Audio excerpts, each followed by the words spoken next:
समझा बस सिर्फ गोश्त खाने की ईद है। बेहतरीन बोटियां करके अलग अलग किस्म के कोरमे बनाने की ईद है। किसने समझाया ये?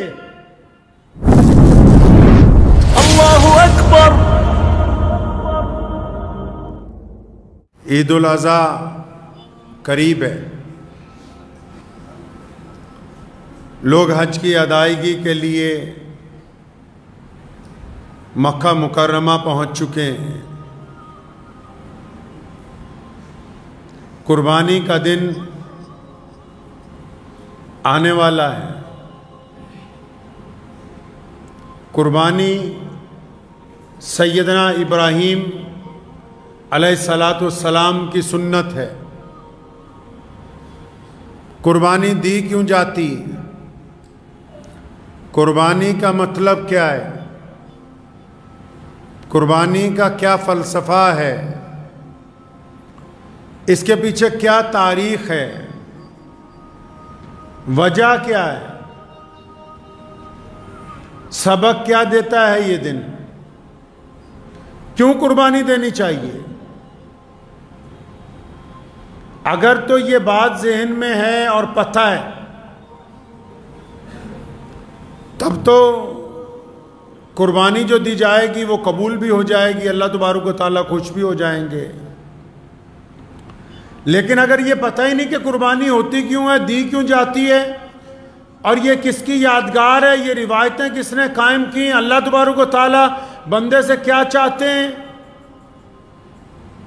अगर ये बातें ज़हन में नहीं है, मालूम नहीं है, पढ़ी नहीं गई, पढ़ाई नहीं गई और हमने अपनी आने वाली नस्लों को अगर ये नहीं बताया तो फिर ये रिवायतें नहीं रहेंगी, ये रस्में बन जाएंगी।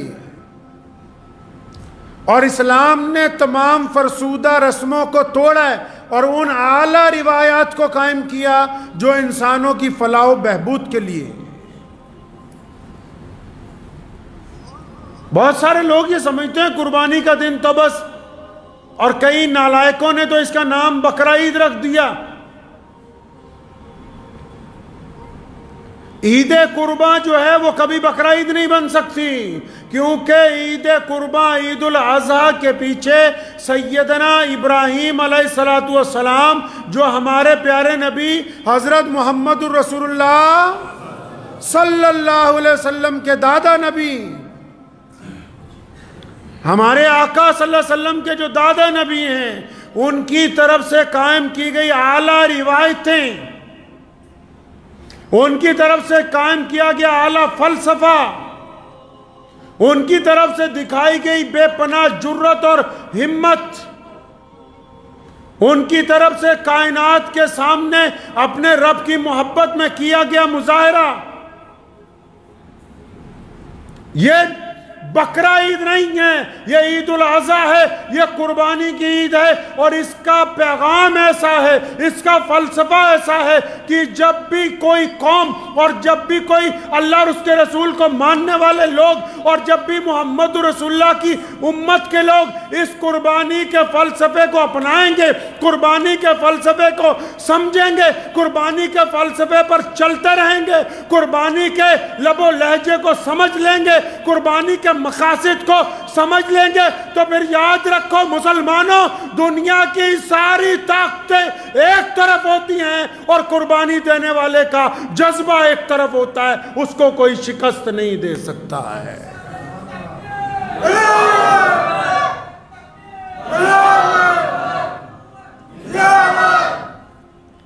क्या समझा बस सिर्फ गोश्त खाने की ईद है?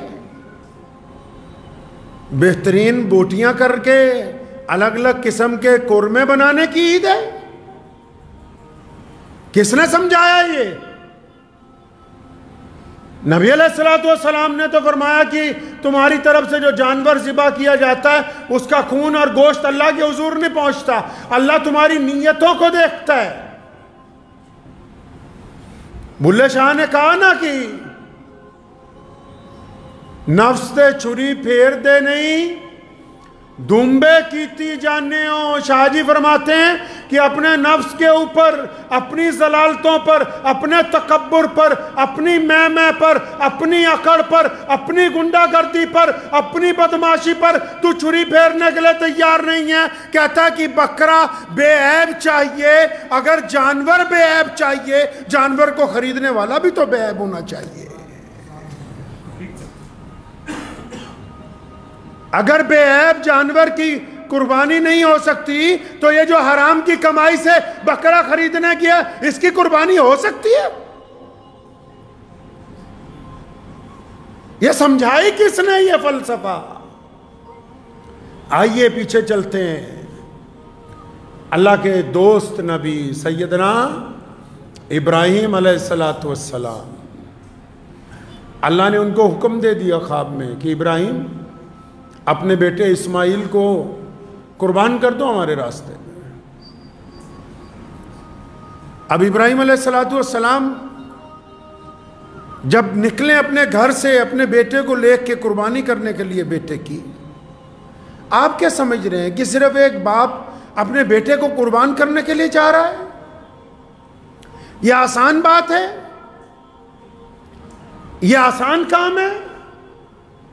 वो सैयदना इस्माइल अलैहिस्सलातु वस्सलाम की अमली कुर्बानी जो ज़ाहिरी तौर पर नजर आती कि इनकी गर्दन पर छुरी चल जाएगी, सिर्फ वो अमली कुर्बानी नहीं थी, बल्कि सैयदना इब्राहीम अलैहिस्सलाम अपनी मोहब्बतें कुर्बान करने जा रहे हैं जो एक बाप को एक बेटे से होती है। अपनी जान का टुकड़ा कुर्बान करने के लिए जा रहे हैं जो एक बाप अपने बेटे से करता है।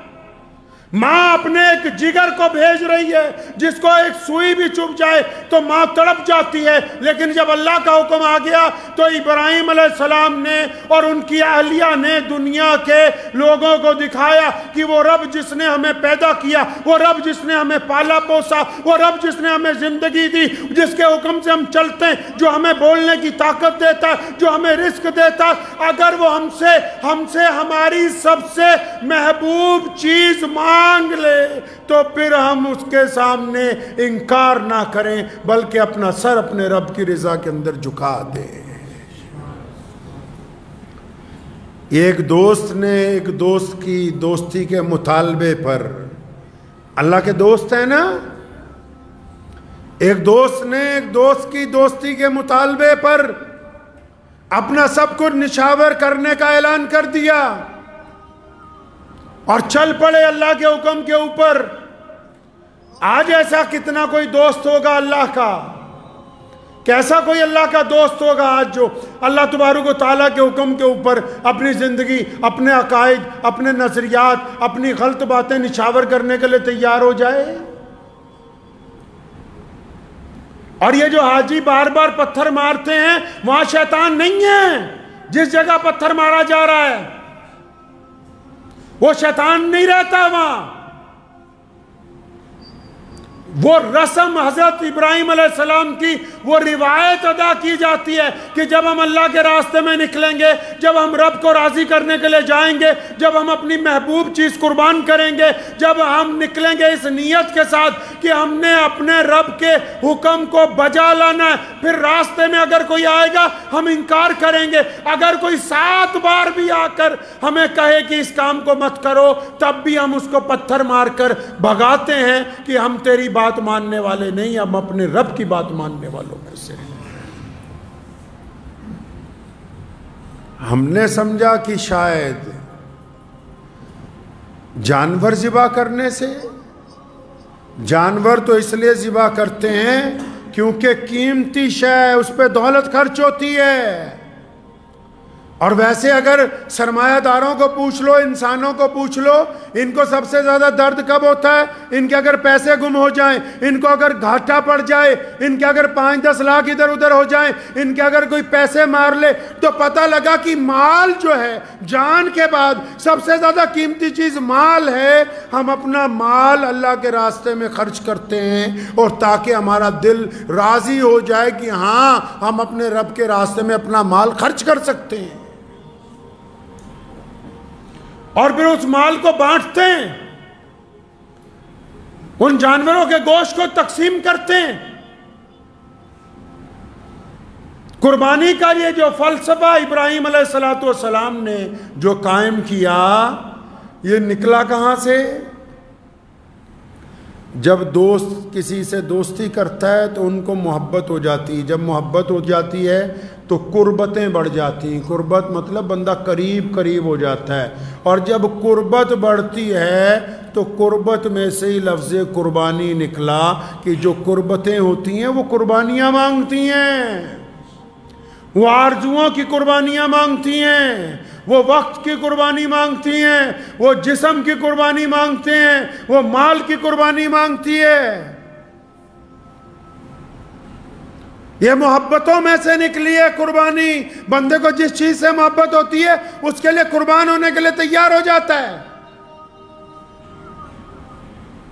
और मुसलमान को मोहम्मद रसूलुल्लाह ने क्या समझाया कि तुम अल्लाह से और रसूलुल्लाह से मोहब्बत करो। जो अल्लाह से और रसूलुल्लाह से मोहब्बत करने वाले लोग हैं वो आज भी अपना मुताहर माल अल्लाह के रास्ते में कुर्बान करते हैं। कई नए फिलोसफर आ गए, उन्होंने कहा क्या ज़रूरत है हर साल करोड़ों अरबों रुपए की कुर्बानियां करने की, तो उनको क्या ज़रूरत है बेहतरीन कपड़े पहनने की, उनको क्या ज़रूरत है बेहतरीन गाड़ियों में हवाई जहाज़ में सफ़र करने की। पता ये लगा कि अगर मोहब्बत का रिश्ता इस्तवार किया जाएगा तो उसके लिए अपनी कीमती चीज़ें कुर्बान करनी पड़ेगी, और ये कीमती चीज़ों की कुर्बानी इस बात की अलामत है कि हम अपने नफ्स को कुर्बान करने के लिए तैयार हैं। अब नफ्स को कुर्बान करने की जब बात आई तो क्या नफ्स की कुर्बानी में ये नहीं है कि जब कोई हमें गुनाह की दावत दे तो हम उस गुनाह को छोड़ दें? क्या ये नहीं है कोई रिश्वत का माल लेके आए तो हम उस माल को लेने से इनकार कर दें? क्या ये नहीं है कि किसी की बेटी से जिना का मौका मिले तो हम अपने आप को पीछे हटाएं? क्या ये नहीं है कि ठगी मारने का आसान मौका हो और हम अपने आप को ठगी से बचा लें? क्या ये नहीं है कि बेईमानी के पैसे आसानी से आते हों और हम उन पैसों को लेने से इनकार कर दें?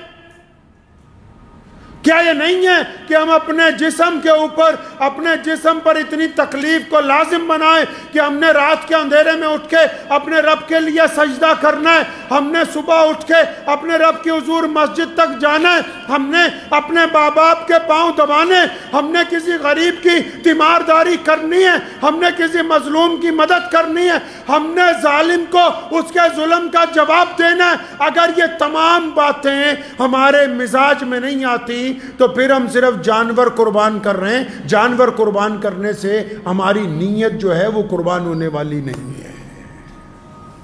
मुझे उम्मीद है कि आपको ये वीडियो पसंद आई होगी। अगर पसंद आई हो तो ये आप अपने दोस्तों के साथ शेयर करें और इस चैनल को सब्सक्राइब जरूर करें।